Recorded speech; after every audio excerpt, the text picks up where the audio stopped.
โยนเขาว่ากระโตได้โยนเขาหันมาตัวนึงสบายดีเริ่มมาแล้วค่ะ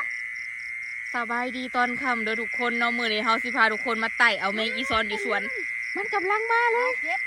ที่จริงนะสวรรค์บักฮามาจับกล้องเอ้ยก็อย่าเก็บเด้อป้ออีพ่อข่อยมาแล้วมาลายอยู่เด้อบาทอยู่เด้อหัวนี่เป็นเจ๊เดี๋ยวมาคือแมงเมานี่เกิดมาบ่เคยมาหาแมงอีซอนจักเทื่อ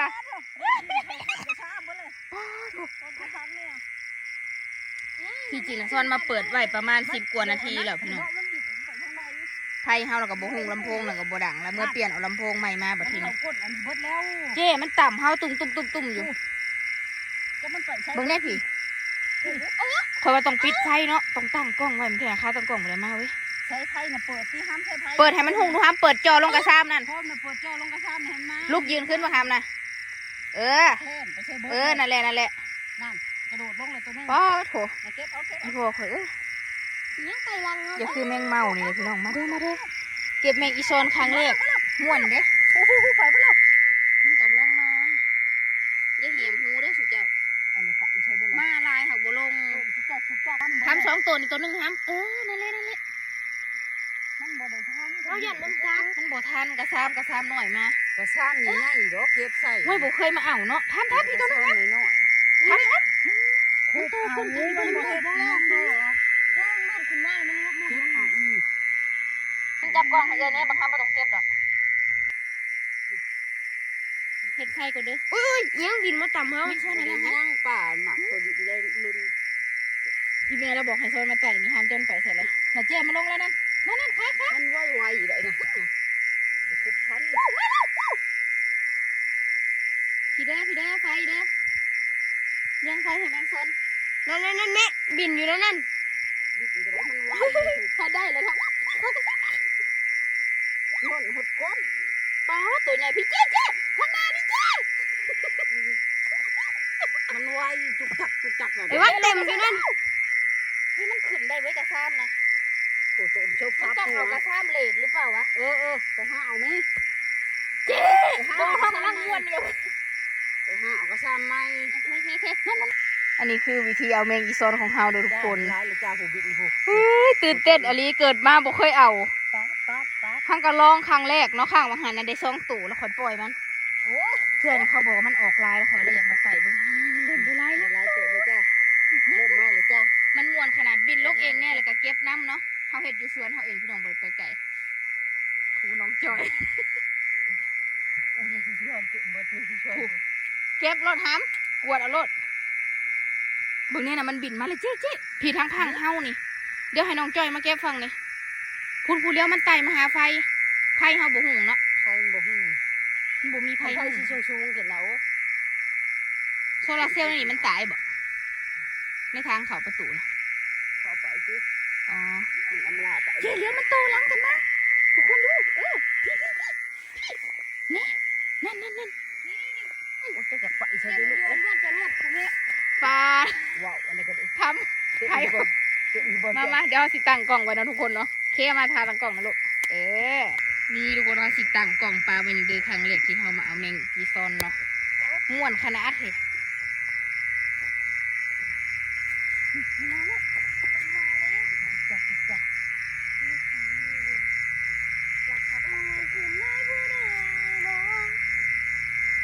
ป็นเลยนะใช่ปะเขาตั้งกล่องไว้เด็ดมันหมุนเต็มอยู่เลยเอามันเบิดละเจ้ามันหมุนเต็มอยู่เลยเอาแม่ห้ามเอาแม่นั่นเนี่ยเอาแม่มันเข้าในก้นกระซ้ำนะลูก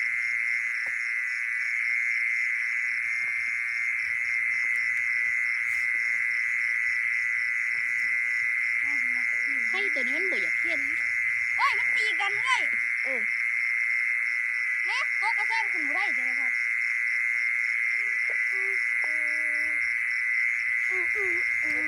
พูดตัวนั้นพวกมันตีกันไม่กินไง3 ตัวมาแล้ว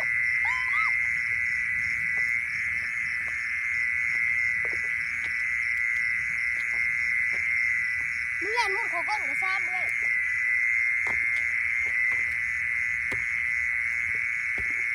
ขันสิทามันลงเองกับย่านบริกินพี่น้องก็เลยเก็บน้ำบอกห้ามมันจะเห็ดยังกระซ้ำเราเปลี่ยนเลยหรือ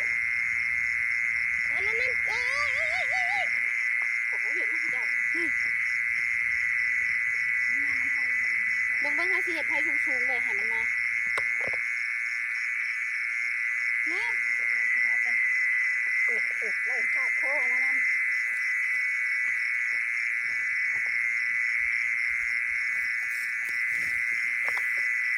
ทำยังไงนะครับบางครั้งยังมันก็ไปตามไผ่บางครั้งแต่ว่า เนี่ยเนี่ยกระซ้อนมีซ่อนเอา เอานะแม่นะเอาแม่2 ตัวคุณลูก3 ตัวป้าถูกทำมาแล้วสิฮะ เขาจะยุ่งบ่ได้อัน ลงแล้วจังหวะมันสิบินคือได้บ่จังหวะ เขาทุกคนก็ทำกันหลายตัว เจ้าเขาใส่น้ำน้อยผมเลยนะใครอยู่มันซ้ำเหล็กเนาะตะกี้ซ้ำมันเบ็ดนี่ วันตึงตึง ยังไผ่ถูกถูกเอาไหม มา โอ้ยทำน้ำมันส่งมา เจ้าวันไปวัน ทำน้ำมันกิน คนเขามากินใส่ตามคนกันมาเซล เขาบอกคือปากมันจะนะนี่ไงปากนะสุภาพในห้องเซลอยู่คุกจะฉีดแจกแล้วกันนี้มันบินลงแล้ว เขาอยู่ในกระทงผัด3ผัด4 ผักอลีเบอร์เซียไผ่ชุ่ม เขามาอยู่ในกระทำนี่ เอาไหมครับ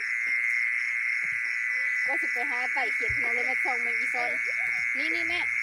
ร้านดิบลงชามอัน ต้องให้ไผ่ชุ่มๆให้มันมาลงโอ้ย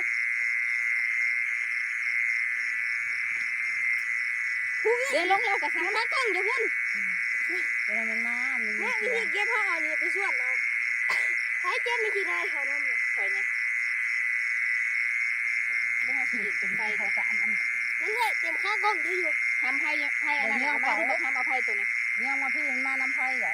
เนี่ยใครกระซ้ำไม่ทันเดี๋ยวว่ามันหาแสงสว่างทัน ใครที่มันเรียกมันมุ่งเลยจังหวะ ดังครับพี่มันบริอึด มันโบมี แย่แย่พอเราบริยินครับ จะชิบยินแล้วมันเล่นอะไรมาเซลเนี่ย เห็นบอกเขาบอกเขาลำพนตู้เป็นใหญ่นะเขาเปิดที่หน้าห้านกันยังว่าเก็บเอาสั่น ไปหาออกตู้มาไต่แมงโซนกันหน้าแบบนี้ทัน นั่นมา เอาไปเลย Low battery, please charge. แมทโหมดแบตกำลังจะเบิดแล้วทุกคน เปิดลำโพงใหญ่กว่าแต่ก็โคมา ออกห้อง มัน ไผ่ สุ่ม เลย มันมี ยิงห้องหน้าอมรินทร์บดาม ลำโพงมันจะเจียบแบบ มาเกียบไปเพื่อนน้ำกูเลยคันปัญหาเก็บไปอยู่แบตกำลังจะหมดแล้วมาเร็วแบตจะหมดแล้ว ข้างหลังเจ้าด้านนี้มันเต้นเร่งพูดกันโอ้ย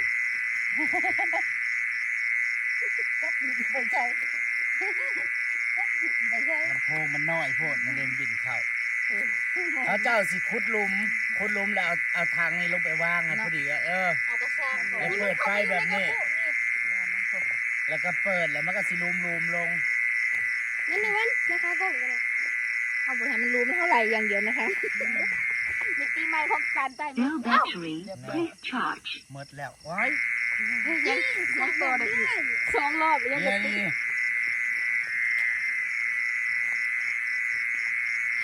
มาจอนจะเห็นยังจะหนับยังผงมาใช่ มาบินไม่เลย โอ้โหในความตื่นจะนะผมกำลังมาแบตก็กำลังสิเบิร์ด 2 รอบที่3ยันดับอยู่ค่ะว่าป้าดอีแม่ ว่าไปเอาแบตจำลองแล้วมาเสียบ จะสำรองเขามาได้เสียบไว้ในแม่ทางหลังจ้ะบ่เห็นมันอยู่ๆเทินไปสำเร็จวะ เดินบินมาเท่า เนี่ย มา นี่ เซล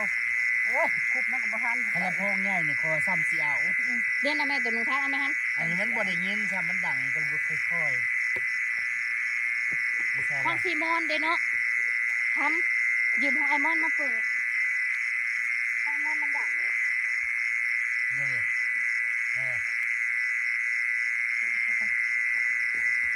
โอ้ยไม่แท้แล้วบ่ต้องใส่น้ มันบินไหนไม่ใช่น้ำบินออกไหน ำบอกมันมีขวดน้ำมาขวดอันขวดน้ำ เดี๋ยวไปแล้วคุณตัวใหญ่ทางห แล้ ลั ว ง ค้า เจ้าง ไว้มือแล้วมันสิบ่มีขี้ค้างอะไร เอ เนี่ อย ทางนั้นใช้ทางใหญ่เนี่ยแม่นทางอันกระตุกหนักใหญ่ให้ขี้มันออกอันนี้มันใช้น้ำกระต่าย บริสุทธิ์แล้วมันฮัดนะมีทางมาเก็บใส่กระทางอัน เป็นทางหลังเขาทางเบื่อเลยจังขวาน เจ๊มันนะเคยขึ้นต้นน้ำบ่ค่ะมันตายน้ำแล้ว ตาย ต้องทางอันกระตุกน้ำ อันนี้ครับมันถึงน้ำแล้วมันตายรถเป็นมอมตายไปแล้ว ใส่กระตุกน้ำใหญ่เชื่อรถแรกใส่กระตุกน้ำใหญ่นะให้ขี่เอาซะก่อน ขี่ยังมันตายเพื่อแห้งนะ มันถึงน้ำมันก็ตายเลยเนี่ย เมื่อหนามื่ออื่นเอาใหม่มื่อนี้เป็นบทเรียนไงประสบการณ์ ต้องเอาลำโพง เตรียมพร้อมตู้ใหญ่มื้ออื่นนั่น เอาของใครล่ะ มันดังคัดเทศนะซ้ำสิมา โอ้แล่นมาแล้วครับนะ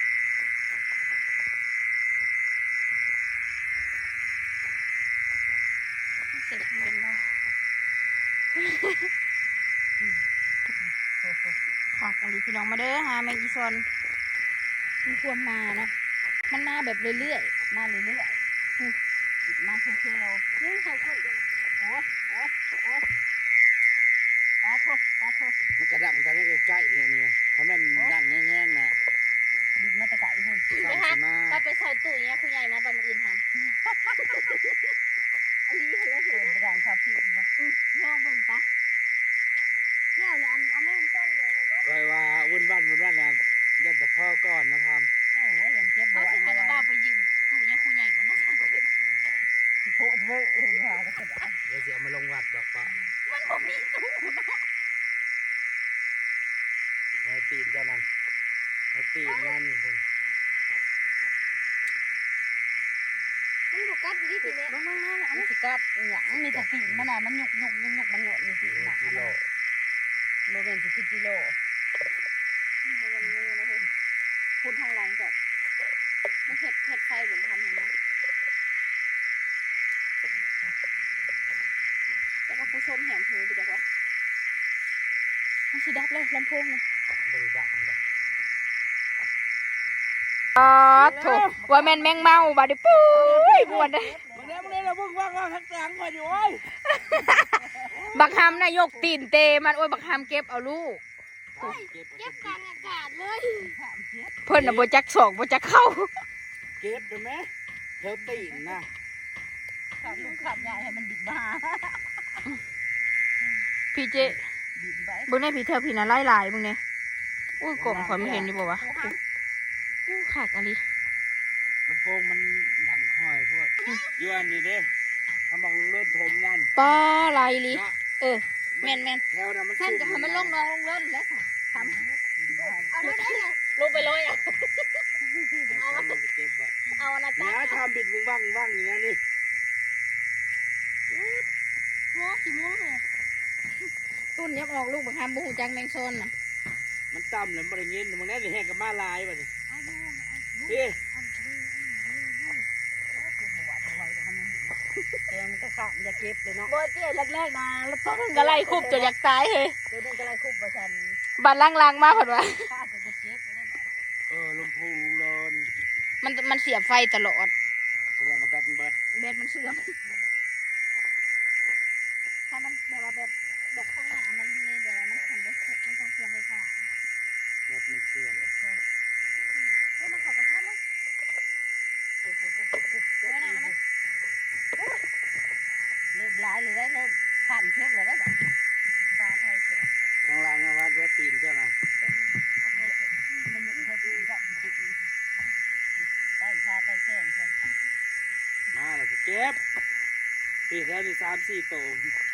โอ้ยเสียวตัวไหนอู้ คอยว่ากันพังไว้อะแล้วเปิดปลาไฟไว้อะมาเต็มอยู่ กระซ้ำเขาก็ให้พังได้แต่ซุ่มเฮามันคุณบ่ได้นะเจ๊ เมื่อไหร่เราว่างนี่แถวตีนคอยทำมึง แล้ ไง วมันไวอุ้ยอีแม่ข่อยบ่ได้จักโต จับ แมงซอนพี่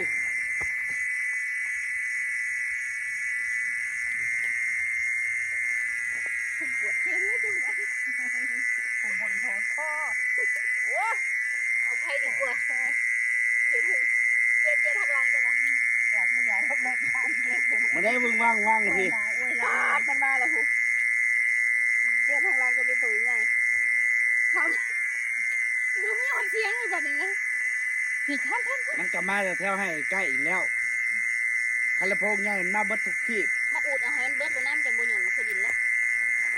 ชิโกมาอูดมันจะหย่อนแล้วเลยเอ้ย ดินมันซุ่มมันก็บริยุ่นแต่ในเงามันก็ไปทั่วที่ แม่นอยู่ มันก็คุยให้ดินอันนั่นมันแน่นี่ บ่จักสุดเสียว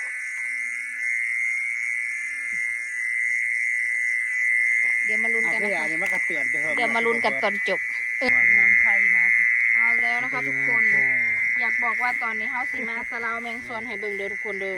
ทั้งรับเมื่อกี้ผม ก็ตั้งแต่เกิดมาเป็นครั้งแรกเนาะที่หาแมงซอนได้เยอะ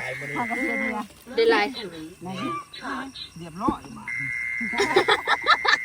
เตือนฉี่เตือน ทุกคน MP3 นะคือสู่ชีวิตแห้งเตือน3เทื่อแล้วยังบ่เศร้าเก็บอยู่ซุ้มข่อยนะโอ้โห มือสากไว้ แม่เจ้าสะเลามึงดูหาแม่เจ้ากวดใส่กันมึงดู